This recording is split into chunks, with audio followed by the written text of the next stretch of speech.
Обвинителството ги истражува последиците од големиот пожар што на 9 јули избувна на отпадот во Скопско Визбегово.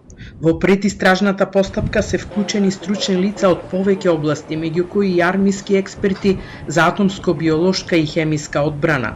Сомневањата се однесуваат на евентуално кривично дело и загрозување на животната средина со отпадни материи. Пожарот предизвика густ и црн чад кој се ширеше низ Скопје. Од јавното обвинителство информираат дека локацијата е целосно обезбедена. На терен се полициски инспектори. Се прибира и документација за работата на објектот, а се проверува каков точно отпад бил складиран. Обезбедени се снимки од видеонадзор, кој се прегледува и се анализира. Увид извршија и инспекциски служби за животна средина, а во постапката се ангажираат и вешти лица од областа на екологијата. По барање на јавниот обвинител, веднаш по настанот беше активиран и тим од четата за атомско-биолошка и хемиска одбрана на АРМ, кој собра примероци и изврши мерење на токсичните материи во воздухот во Скопје, а резултатите треба да бидат доставени до обвинителството. Инаку и денеска се активни 3 пожари низ земјава. Сите сили се фокусирани кај Николик во општина Дојран, каде огнената стихија веќе неколку дена беснее на тешко пристапен терен.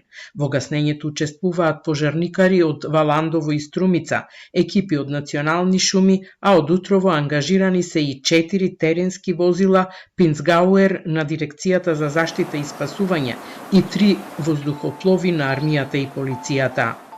Нашата цел е овој пожар кој што се одвива неколку дена, денес целосно да биде изгаснат, но повторувам поради исклучително тешкиот за движење терен, стрмните ридишта, густите грмушки трња, овој пожар представува проблем за гасење. На новинарско прашање во врска со шпекулациите дека функционерот е осомничен за намерно предизвикување пожари, премиерот Мицкоски рече дека не сака да изнесува детали. Имаме одредени информации дека и основани сомневања дека она поготово што се случи во Скопје пред неколку дена е организирана акција. Имаме приведени лица, имаме одземени телефони и оставам на органите да се завршат својата работа, но доколку се потврдат овие основани сомневања, тогаш одредени личности ќе бидат во сериозен проблем. Покрај 3 активни пожари денеска, од ЦУК информираат дека во изминатото деноноќе имало вкупно 38, од кои 30 се изгаснати, а 5 се под контрола.